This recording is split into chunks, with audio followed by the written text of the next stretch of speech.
花莲大地震，政治人物是带头来寄付。郭文摕过去捌讲过，讲伊上届讨厌天灾爱来关心水，也毋过即届哪能两党拢寄付100万，郭文摕嘛以民众党的名义捐出着100万。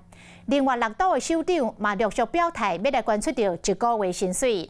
其中侯友宜一开始互质疑态度暧昧，今仔日讲，毋但要捐出着1个月薪水，阁要加码甲斗互齐头。侯友宜讲，寄付捐钱救助灾民是伊一向的惯例。好，谢谢，小心落实哈。就算总统无选调，人气同款强困。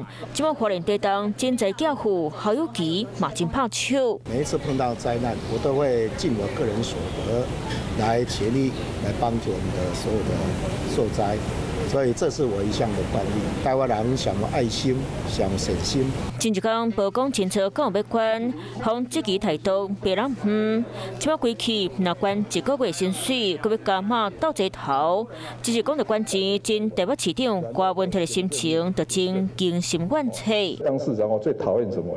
每次出车祸了，什么普悠玛的，或者什么地震，就要捐1个月薪水。我又没有贪污，我怎么那么多钱呢？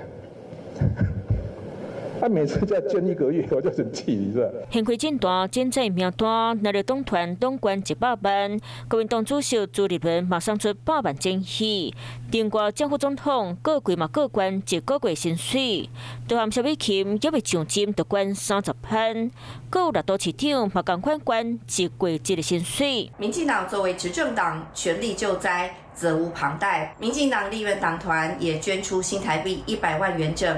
希望能够善尽绵薄之力。虽然我们小党资源有限，但仍然比照2大党要捐出100万元，希望陪伴受灾户渡过难关，重建家园。天灾捐钱真值黑，就算大家手头拢真严，嘛要互人质疑讲敢有捐。不过回到地震影响的范围，新马民众真烦恼，搁伫咧修理的宽纵线，交通黑暗期上少搁1个月7。我们的交通局跟捷运公司。特别在公车的接驳上，我们做适度的一个调整，希望能够减轻市民的不便。解决市民的不便利，就看市府安怎动脑筋。Hello， 我是林仙怡，想要抢先掌握最及时的新闻资讯吗？赶快订阅、按赞、开启小铃铛，锁定华视新闻 YouTube 频道。